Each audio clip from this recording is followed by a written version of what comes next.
Well, hello there, everyone, and welcome back to the weekly Essential Education live stream.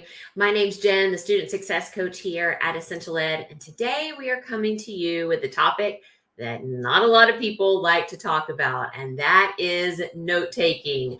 Can I just get the collective sigh out of the way? Note taking. Note taking is one of those things that some people really love. They thrive on it. They know that they need it for their learning. And if you know that about yourself and you're getting after it, then I applaud you in that.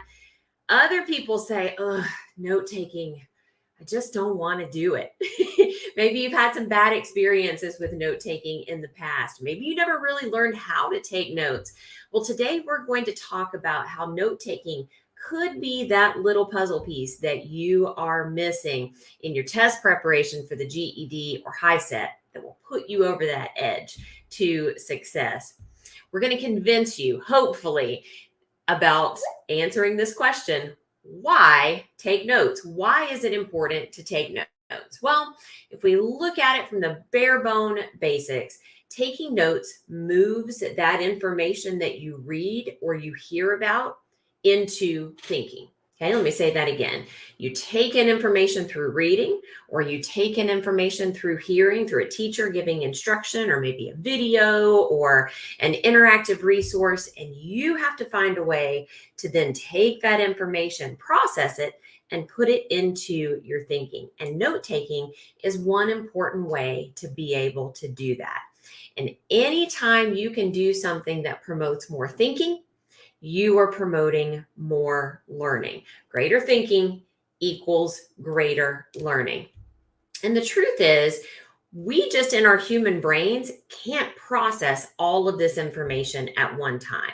We're only retaining a certain percentage of what we hear, or we're retaining a certain percentage of what we see when we read. So we need that ability to organize our thoughts on paper, because organizing our thoughts on paper then helps to better organize those thoughts in our mind. It's like creating these little digital file folders in our head for information that we learn in the present time, getting that information down on paper, seeing it on paper in an organized way so that we can digest what we're seeing in the moment. And then note taking is an invaluable tool to go back and review, to go back and refresh your mind. Hey, I remember reading about that. Or hey, I remember listening to a lecture or a teacher tell me about that concept. I remember because I wrote it down, and now I can go back and revisit it. And there's a couple of different things to take special consideration for bulking up this why do we need to take notes. And that is this: if you are a read write learner, if you are someone that says, hey, I think I kind of fall into that learning style, or it might be one of my many learning styles. We know that very few people fall into one learning style category, but maybe read write learning is one of the ways that you learn best. That's really all a learning style is, the way that you learn best.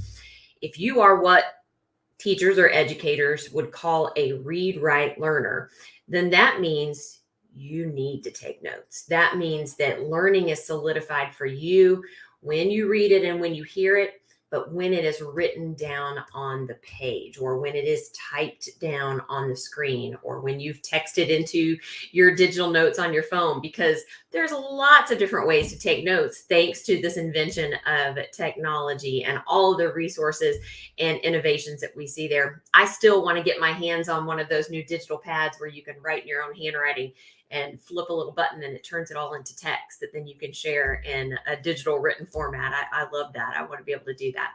But there are lots of different things to do that. And one of the ways that you can kind of tell if you're a read write learner is, do you make a list before you go to the grocery store? A lot of people do, right? A lot of people make that list and they have to use that list when they get to the grocery store, right? To remember all of those things, or at least, do a double check of those things. But read write learners often find that just the act of making the list is what helps them to remember. Just the act of writing down the things that you need on that list. Often when you get to the grocery store, you kind of don't even need to reference the list anymore. You just remember them. Why? Because you took in that information, you processed that information of what you needed in your pantry, what you saw, what you had, and what you were missing. and you wrote it down. And that act of writing it down, of seeing your thoughts down on paper, whether that be handwritten or digital, solidified that learning in your head. And then you didn't even need to reference it later. That's a good sign that you might be a read, write learner, and note taking is definitely for you. Another thing to be aware of is note taking is not just for study. A lot of people think, well, I guess maybe, if I took some notes, it could increase my study, or, I might have, as you said, a reference to go back and review later. But note taking is really essential to testing. It is a test-taking tool that you can utilize on the GED and HiSET.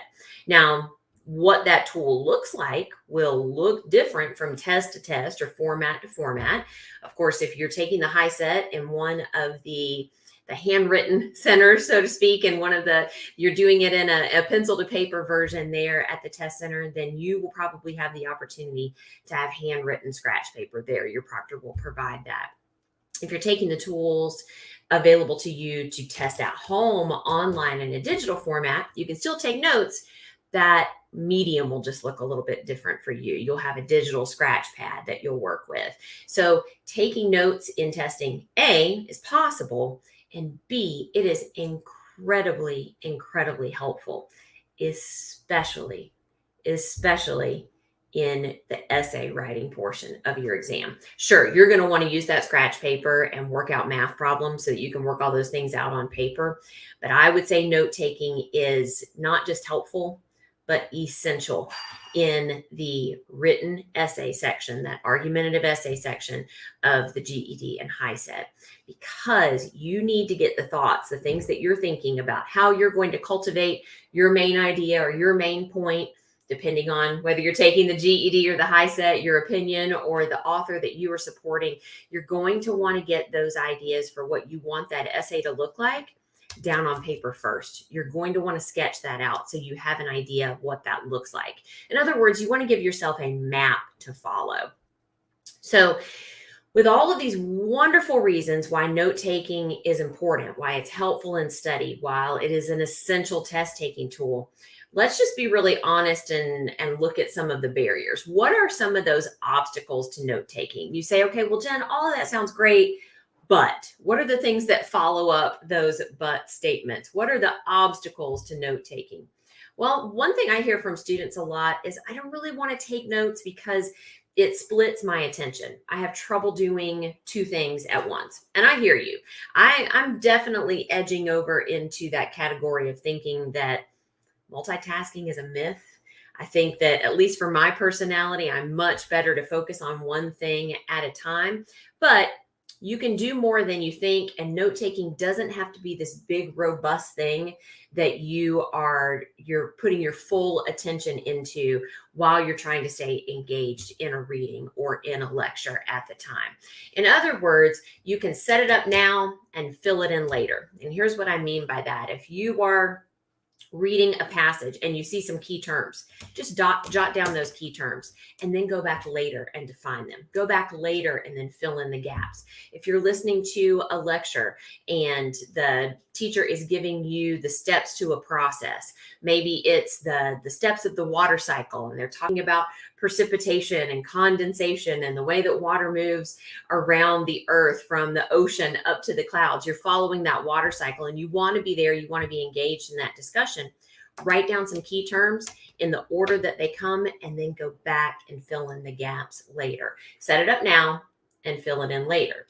That enables you to do two different things. That enables you to stay engaged and take in the information in the present, and then it sets up that review tool for you that you can use as a future reference. So don't feel like, and just because you feel like you can't be fully engaged in the note-taking and you don't want to take away your time from what is happening right now, that you can't do it. Set up a structure to set it up now and then fill it in later. Another thing that I hear students say is, Jen, I'd really like to take notes, but it just takes too much time. I already have like a really limited window for study. Or you talk about taking notes and testing. I already feel those testing minutes clicking away. I don't have any time to give. Here's where I get to talk about A word that I like to use here frequently, and it applies to a lot of different things. It applies to your effort. It applies to your commitment. It applies to just any kind of concentrated emphasis you put in an area. When people say it takes too much time, they view that as a sacrifice. What is a sacrifice? It's something you give and you just give it and you don't really get a lot back from it, right? That's when we look at something as a sacrifice. And we look at sacrifices, even just the word sounds painful, it sounds hurtful.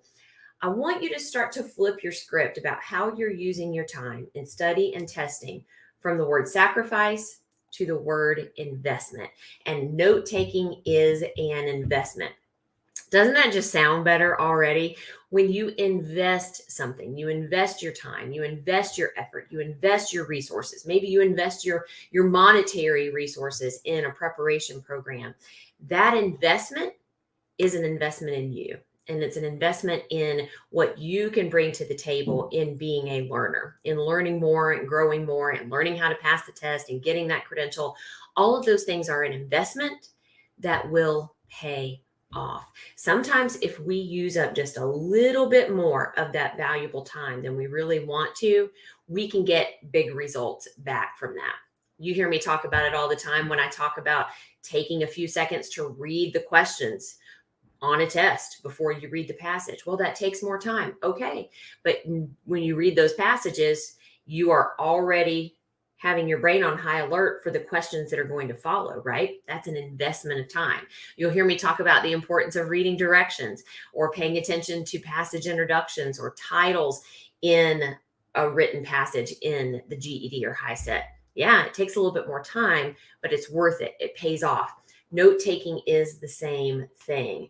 Anytime, again, going back to our beginning points, anytime you can organize your thoughts down on paper and you can make them make sense to you, then that is clicking all of these little thinking synapses in your head.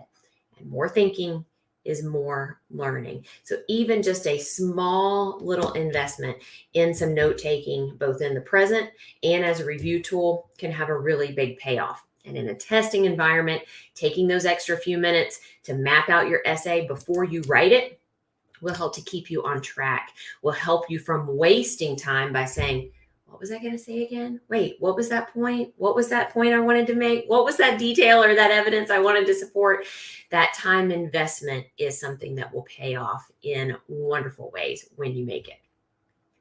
Another thing that I hear from students is, oh, Jen, but note taking is just too complicated. Back in high school, Mrs. So-and-so or Mr. So-and-so, they used to grade us on our note taking. And they said, this is the only way to take notes. And it has to look like this. And it has to have a line drawn with a ruler. And you have to highlight it here. And you have to underline it here. Now, I'm sure that Mrs. So-and-so and Mr. So-and-so were very well-meaning in what they tried to present as one possibility for note taking. They wanted you to learn one way to take notes. But let me tell you right now, the secret to note taking is that there is no one right way to take notes. Just like all of us have different learning styles and the way that we best learn, or a combination of all of those different styles, learning is personal, and note taking is no different because it's a little piece of that learning. So you have to find a way that works for you. And that may mean learning a different or a new way to take notes, which brings us to this other thing that I hear a lot of students say, well, Jen, I mean, I'd like to take notes. I'll give it a try, but I don't know how to do it. No one ever really showed me how to do it. I had teachers that just said, here's a bunch of workbooks or textbooks. Now go take it and go take some notes on this. And I didn't know what that meant. I didn't know how to take notes. So I feel like we get stuck in these extremes sometimes, right? Like we either think that note taking has to be long and detailed and highlighted, and we have to use our rulers and all of these things, or I don't know how to take notes. I don't know where to begin. And here's where we can help. This is where we're going to give you an additional resource. Next week, a week from tomorrow, we have a free live coaching session where we are going to be talking about note taking for study and testing. We are going to walk through 5 major note taking methods. Again, not just one specific method. We're going to be walking through 5 major note taking methods and giving you some personalized ideas on how you can use that particular method in study to better prepare for your exams, or in the testing environment itself to make sure that you are getting all of those ideas organized to better answer test questions or to better write that essay. This is an absolutely free resource that we would love to invite you to. If you haven't yet joined us for any of our live coaching sessions, this is a great one to start. It'll be about a 20 or 30-minute session together where we're going to talk about these 5 major note-taking techniques, methodologies, if you want to call it that. And then we're going to throw in some honorable mentions. We're going to give you some quick little things that you can do here and there that don't really have a name. It's not a certain method of note taking, but they're really helpful things that you can add into your study and your test prep that really can be that investment that you're missing. And speaking of test prep, we always want to leave you with information at the end of these live streams to get connected with our team of student advisors. If you'd like to learn more about what personalized, holistic prep, full preparation for your exams looks like, or what life looks like after you've passed your exams and you want to get quality job and college prep, then we want to help you with that as well. We have a whole team available at 1-800-460-8150.